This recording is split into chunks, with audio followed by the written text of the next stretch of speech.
you listen to yourself back and you go, wow, I'd rather not sound like that. However, this isn't necessarily surprising when you consider the fact that James never wanted to sing in Metallica. In fact, he was so unconfident in his singing abilities that he personally asked Armored Saint frontman John Bush to be the band's lead singer. But when Bush declined, Hetfield's position as Metallica's singer/guitarist was solidified. Hetfield was not a trained singer, and he would unfortunately suffer a vocal injury during the recording of the Black Album, pushing him to finally take his first vocal lessons. These days, he still warms up before performances using the very same cassette tape his vocal coach gave him back in the 90s. That James Hetfield is an experienced cartoon voice actor. His first gig came from an unlikely place, with Disney Channel hiring Hetfield as well as Metallica drummer Lars Ulrich to voice a couple of rebellious dragons on the animated series Dave the Barbarian. You're gonna tell us how come you're here, or we're gonna find out just how far you can stretch. Yeah, far you can stretch. According to the show's creator, Hetfield was the standout talent, and could even have a second career as a voice actor if he wanted. Since then, demand for Hetfield's voice work has skyrocketed, with the singer portraying characters on shows such as The Simpsons, American Dad, and Metalocalypse. Most recently, Hetfield had a recurring role as the voice of Wolfgang the Werewolf on Netflix's Skylanders Academy. But Hetfield doesn't limit himself to just voice acting. James Hetfield is also an up-and-coming actor. His debut role came in 2019, when he was recruited by director Joe Berlinger, who also directed Metallica's infamous documentary, Some Kind of Monster. Hetfield was cast as Officer Bob Hayward in the Ted Bundy biopic, Extremely Wicked, Shockingly Evil, and Vile. His acting chops received acclaim from critics as well as his co-stars, with Zac Efron, who starred as Bundy in the film, singing his praises. And James Hetfield, to his credit, he came in and absolutely nailed the part. Thanks to another fateful connection in Hollywood, Hetfield also had a part on Showtime's hit drama Billions, because as it turns out, the show's co-creator, Brian Koppelman, worked as Metallica's A&R guy in the late 80s and got James the gig. And it doesn't look like James will stop acting anytime soon, as he's gearing up for a role in the Western thriller The Thicket alongside Game of Thrones star Peter Dinklage. Let's just hope that Hetfield's acting career lasts longer than his football career. A young James Hetfield was on the high school football team, where he faced a decision that would change everything. You see, while attending Downey High back in 1979, Hetfield was part of the freshman team, but his decision to grow out his hair that summer vacation would have unintended consequences that would impact Hetfield for the rest of his life. Upon returning to Downey High to be on the sophomore football team, his coach was not happy about the new look and gave him an ultimatum: cut your hair or be cut from the team. The idea of not playing football was heartbreaking for Hetfield, who for the entirety of his childhood dreamed of playing in the NFL for the Oakland Raiders. However, Hetfield also had another dream: being a rock star. So right then, it was one of those forks in the road that was pretty pivotal in my life. Do I want to be second strings, playing football, or do I want to be up on stage, with a mission? Speaking through music. And of course, he chose music over football. The singer would keep his long hair for many, many years. That is, until Metallica's infamous early 90s haircuts, which even saw fans turn on the band. And the fact that James Hetfield can't stand the Load albums. Now, the Load era consisted of two releases, 1996's Load and 1997's Reload, which were Metallica's most controversial yet, with fans of the band's signature sound feeling alienated by the group's decision to go from thrash metal to radio rock. Furthermore, all four band members decided to cut their hair short, which led to widespread accusations that Metallica had officially sold out. Hetfield himself would recently confess that he too felt that the band had sacrificed their integrity on these albums, stating, "We've always been very organic, but Load and Reload felt different to me. They felt forced." And this wasn't the first time Hetfield spoke unfavorably about the Load era. Back in 2017, he told Clash magazine that he wasn't completely on board with with Metallica's sudden shift to hard rock, but that he went along with it as a compromise with his bandmates. Though, what Hetfield despises even more than the album's sound is the album's cover art. Created by artist Andres Serrano, the front cover features an image showcasing a mix of cow's blood and, well, semen, smushed between two sheets of plexiglass. According to Hetfield, his bandmates intentionally chose this album art with the sole intention of annoying him. Lars and Kirk were very into abstract art, recalled Hetfield. I think they knew it bugged me. I love art, but not for the sake of shocking others. I think the cover of Load was just a piss take around all that. I just went along with the makeup and all of this crazy, stupid crap that they felt they needed to do. And while Hetfield hates abstract art, one thing he does love is bees. James is an expert beekeeper, and his honey jars are crazy expensive. James first began maintaining hives in 2012, and it all started when he and a friend began attending bee club meetings for a laugh. But somewhere along the way, James cultivated a deep respect for the bees. The singer now generates a whopping total of 500 pounds of honey each season, with his kids getting involved to help him filter and bottle his harvest. But if you want a jar of Hetfield honey, don't expect it to come cheap, as an autographed 2-pound jar sold for a whopping $1,150 during a charity auction in 2018. The singer says that beekeeping helps him relax and that he loves sustaining his family with organic food.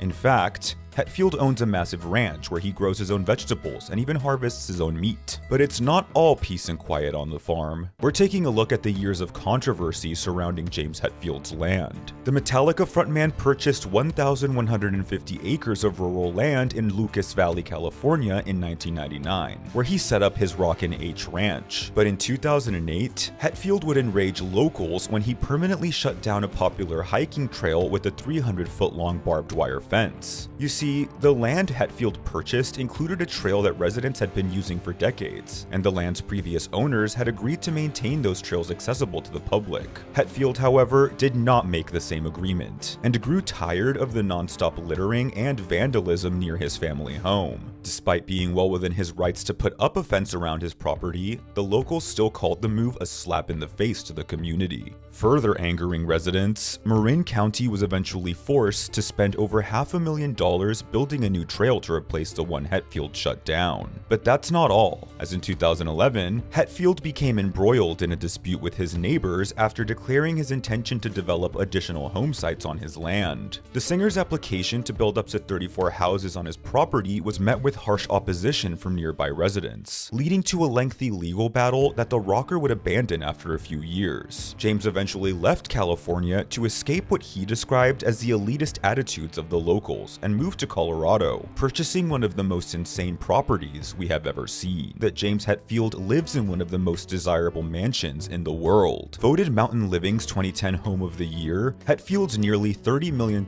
estate is located at the base of the world-famous Vail Ski Resort, with views that would take anyone's breath away. The 12,000 square foot home features 7 bedrooms and 10 bathrooms, as well as a gourmet kitchen, enormous media room, and lavish outdoor pool. Now, Hetfield never could have imagined this level of luxury when he was a kid, as his childhood wasn't exactly easy. Hetfield was born on August 3rd, 1963, to opera singer Cynthia Bassett and truck driver Virgil Lee Hetfield. The family were strict Christian Scientists, which made James feel like an outcast at school, often facing ridicule from the other students due to his parents' religion. I mean, there's some great aspects to the religion, but for a child, it was a little difficult to grasp. It didn't make me feel a part of this earth, really. It actually really alienated me, just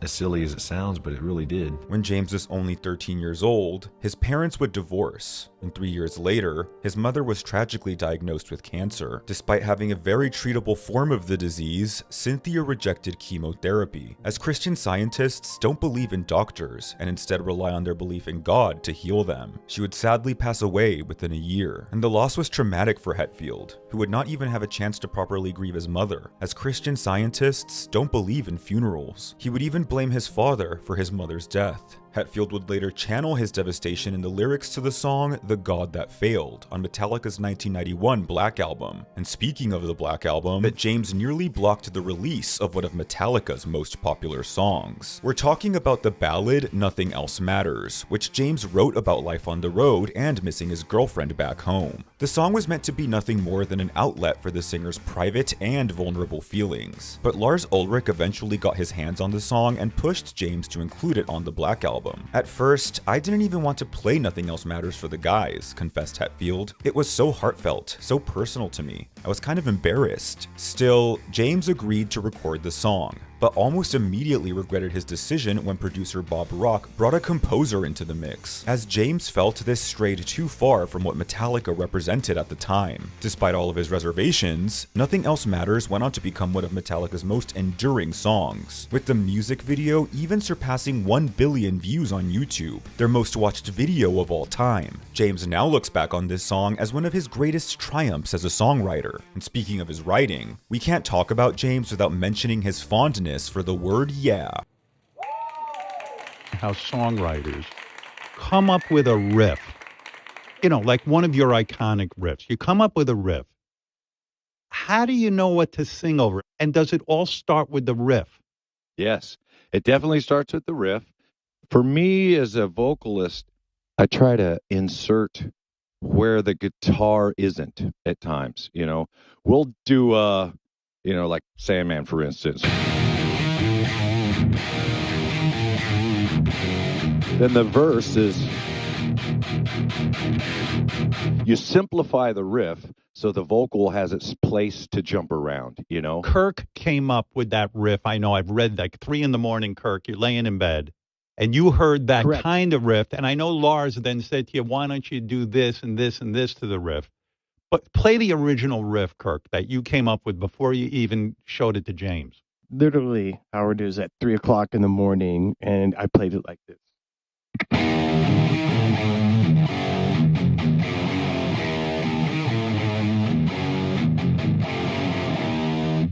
And Lars says And that was to you, that was original. And then he came up to me and said, repeat the first part 3 times and then play the chords afterwards, or 4 times, whatever it is. So I said, okay.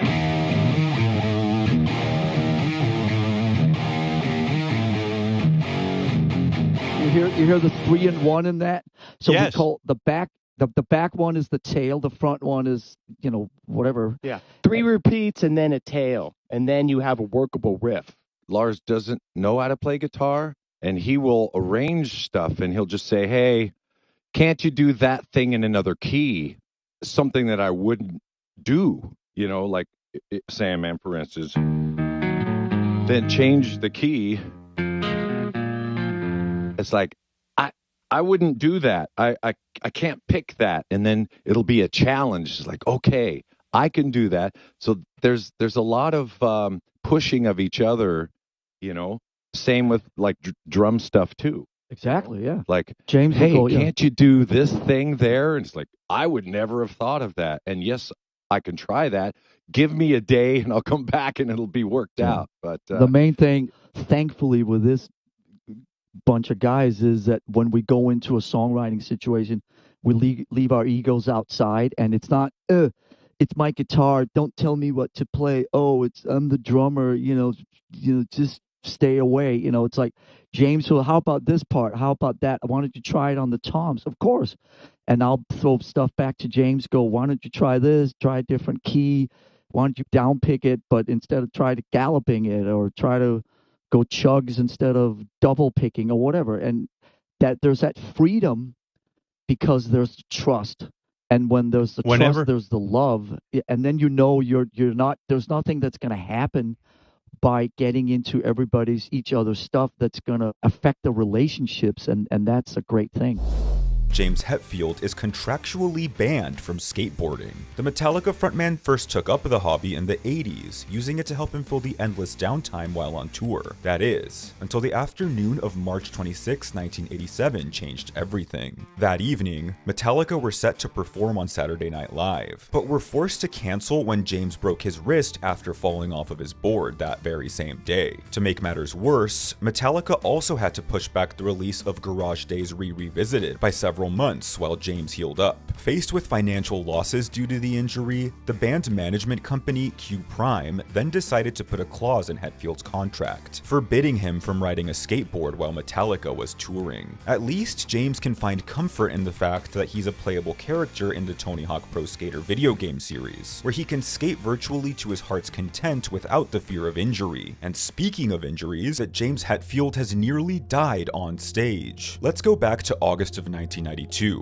when Metallica toured alongside Guns N' Roses, bringing an all-new state-of-the-art pyrotechnic setup with them. The problem was, Hetfield had not completely familiarized himself with the new pyro, and, as a result, accidentally walked into a 12-foot-tall explosion on the tour's stop in Montreal. So I'm burnt, all my arm, my hand completely down to the bone, side of my face, hair gone, part of my back, and watch the skin just rising and things going wrong. Hetfield would have lost his life, the fact that his guitar shielded him from the full force of the blast. Still, he suffered second and third degree burns across his body and was immediately rushed to the hospital in what he describes as the worst pain he has ever felt. Due to the accident, Metallica's set was understandably cut short, but at least fans still had Guns N' Roses to look forward to, right? Well, not exactly, as GNR frontman Axl Rose would make the crowd wait for 2.5 hours before hitting the stage. Rose would then have a tantrum halfway through the band's performance, smashing his microphone on the floor and storming off stage after playing a measly 9 songs for their headlining set. Almost immediately, the enraged crowd began to riot. They overturned police cars, looted the merch tents, and even started multiple fires, causing an estimated $600,000 in damage. Rose reportedly showed little remorse for the incident, with this and several other interpersonal issues between Rose and Hetfield leading to a decade-spanning feud between the two singers. But of course, James is no stranger to conflict. Take a look at how James Hetfield caused not one, but 2 of his bandmates to exit Metallica. First up is ex-Metallica guitarist and arch nemesis Dave Mustaine, who was in the band from 1981 through 1983. Though Mustaine was told he was being fired for his substance abuse issues, the real story is a bit more nuanced than that. So I got a dog. It was a dog more like an alligator with fur on it. It was a pit bull, right?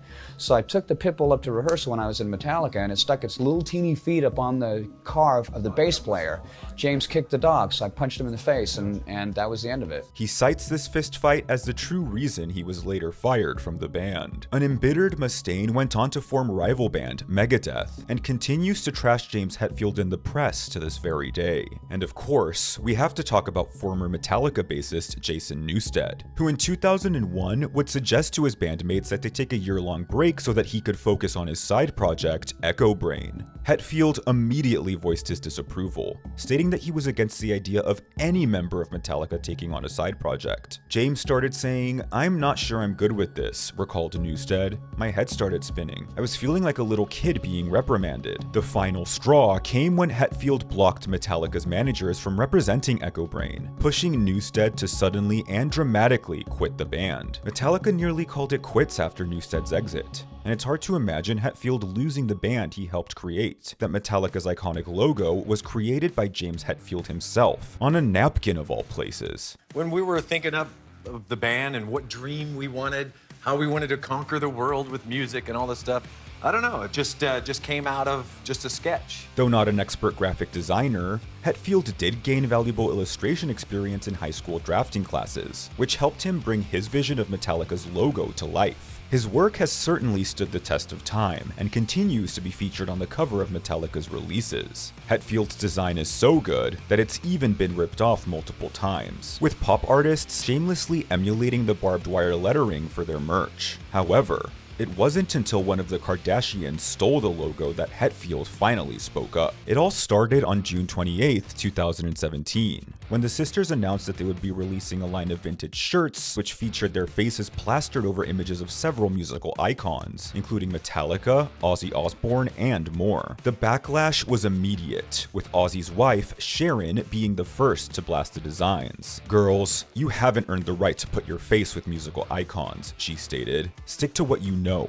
lip gloss." Soon after, both Kendall and Kylie would issue public apologies and pull the shirts from retail, but James Hetfield would make his feelings on the matter known, telling ET Canada, "To me, it's disrespectful. We've spent 36 years working hard, doing our best to keep a really close connection with people, make every note count, and someone just throws something up over our logo. Show some respect." And one thing that we can safely say Hetfield respects is the rules of the road. The Metallica frontman owns a wide range of crazy expensive classic cars that were hand-built specifically for him, like his 1934 Packard Aquarius. With a value of more than $114,000, it's certainly a sight to behold. Some of his other cars, like his $40,000 1936 Ford Iron Fist, were even worked on by Hetfield himself, with the singer welding and sculpting some of the car's components. His most expensive ride, however, is his 1936 Auburn Slow Burn, which Hetfield commissioned from renowned custom car builder Rick Dorr. Featuring hand-fabricated panels and an insanely luxurious Egyptian leather interior, this set Hetfield back a staggering $800,000. In total, James Hetfield's car collection is worth over $2 million.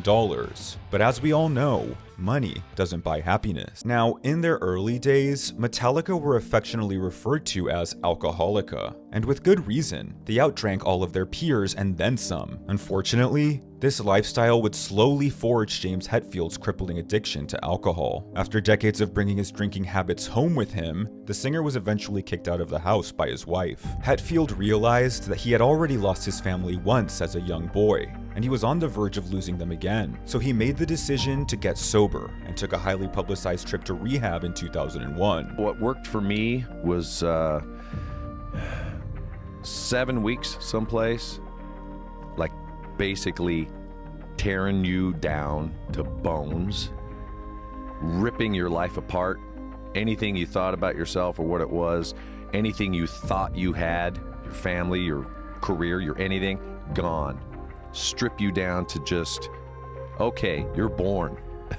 Here's how you were when you were born. You were okay. You're a good person. Let's get back to that again.